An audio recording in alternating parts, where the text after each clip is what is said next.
ছোট আলতা পরিয়ে দিয়েছি। 2 সতীনের গল্প দেখতে থাকুন কি ঘটে। সতীন, তুই আমার এত সুন্দর পায়ে চন্দন না লাগিয়ে আলতা লাগিয়ে দিয়েছিস। এই কি হলো, তোমরা 2 সতীনে ঝগড়া করছো কেন? স্বামী দেখো না, ছোট মেরে আমার দাঁত ভেঙে দিয়েছে। বেশ করেছে, ও তোমার থেকে বেশি সুন্দর বলে তুমি ওর উপরে হিংসা করো। এই নাও হাগলাসি, তোমার জন্য দামি দামি কোম্পানির লিপস্টিক, আইলাইনার, শ্যাডো, পাউডার এনেছি। আর এই নাও, তুমি এই বাজারগুলো নিয়ে গিয়ে ভালো করে রান্না করো, যাও। দেখতে থাকলে আমার গা হাত জ্বালা করে। স্বামী ওর কিন্তু দাঁত পড়ে ফোগলা হয়ে গেছে, ওকে আর ভালোবাসবে না। ঠিক আছে সোনা। হ্যালো কি হলো বড় বউ, তোমার এখনো রান্না হয়নি? চলো আমি করছি, তুমি গিয়ে ছোট বউয়ের কাপড় ছায়াগুলো ধুয়ে দাও। ঠিক আছে, যাচ্ছি।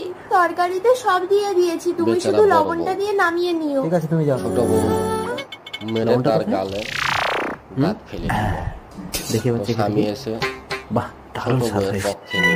কারণ সে ছোট এবার বড় বউ তরকারিতে এক গাদা লবণ ঢেলে দিয়ে তোকে আমি স্বামীর হাতে মার খাওয়াবো।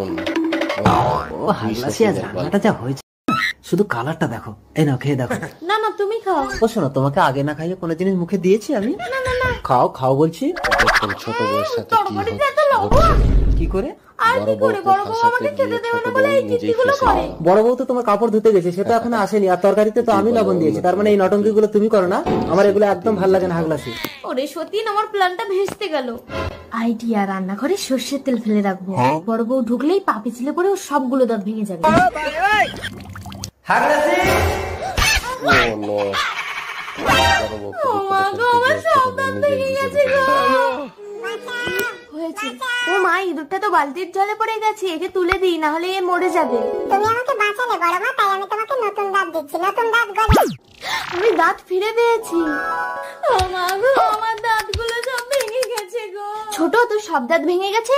এই দেখ, এই ইঁদুরটা আমার দাঁত ফিরিয়ে দিয়েছে। তুই কাঁদিস না, তোরও দাঁত ফিরিয়ে দেবে। না বড় মা, ও তোমার সব দাঁত ভাঙার জন্য রান্নাঘরে তেল ফেলে রেখেছিল, ওকে আমি একটাও দাঁত দেবো না। যে করে পরের মন্দ তার মন্দ করেন গোবিন্দ। অযত্রা আলো, তোকে না বলেছি কোথাও বেরোনোর সময় তুই আমার সামনে আসবি না? ভুল হয়ে গেছে বাবা। ছায়া। হ্যাঁ বাবা। ছোট মেয়ে, তুই জানিস না তোর এই চাঁদ মুখটা না দেখে গেলে আমার কোনো কাজ সফল হয় না। এই কুলক্ষণী, জন্মের সময় তো মাটাকে খেয়েছিস, বাবাটাকে না খেলে তো স্বাদ মিটবে না। তুমি তো আছো আমার মা। না, এটা আমার মা, তোর সৎ মা। তোর মুখ দেখে আজ তোর বাবা বেরিয়েছে, যদি কোনো বিপদ হয়। মাখন দেখো, আজ আমার কি সৌভাগ্য, আমেরিকা থেকে ছেলে এসছে আমার মেয়েকে বিয়ে করতে। হ্যাঁ, আমি ও আচ্ছা, রিকেন, তা বলি কোন মেয়ের জামাই করবে শুনি? যে মেয়ে আমাকে সব থেকে বেশি ভালোবাসে, আমি ওকে সেই মেয়ের জামাই করব। বাবা, আমি তোমাকে চিনির মতো ভালোবাসি। আর আলো তুই? বাবা, আমি তোমাকে নুনের মতো ভালোবাসি। কি এত বড় অপমান! আলো তুই এক্ষুনি বেরিয়ে যা আমার ঘর থেকে, যা বেরিয়ে যা। বাবা রিকেন, তুমি ছায়াকে নিয়ে আমেরিকা চলে যাও। Baby come on. সন্দেহ তো হয়ে গেল, বাড়িতে কেউ আছে? কে? রাতটুকু একটু আশ্রয় দেবেন? তোমার পরিচয়? হতেই চলে যাচ্ছ? দেখ দেখ, মেয়েটা মধ্যে লোকের ঘরে রাত কাটিয়ে টাকা রোজগার করছে।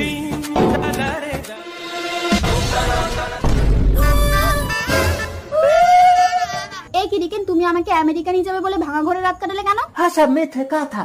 হাই রাস্কেল, ভালো না লাগলে গেট লাস্ট। ডাক্তার বাবু, আমার স্বামীর কি হয়েছে? Corona virus. আরে তোমরা সবাই আমাকে ফেলে পালাচ্ছ, কেউ না দেখলে আমি তো মরে যাব।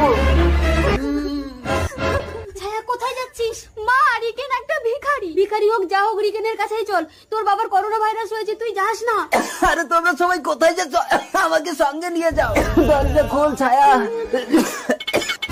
আমার বাবা। বাবা, আলো আমাকে ছুঁস না, আমার করোনা ভাইরাস হয়েছে। আলো বাবাকে বাড়ি নিয়ে চলো, নইলে ভাইরাস ছড়াবে। তাই চলো সংকেত। ধরো ধরো, খেয়ে নাও বাবা। আলো তুই না থাকলে আজ আমি এই মরণ বাঁচতাম না রে মা। আজ আমি পেট ভরে খাবো। এ কি, সব খাবারে চিনি দিয়েছিস কেন? এসব কোনো মানুষে খেতে পারবে? কেন বাবা, তুমি তো চিনি ভালোবাসো।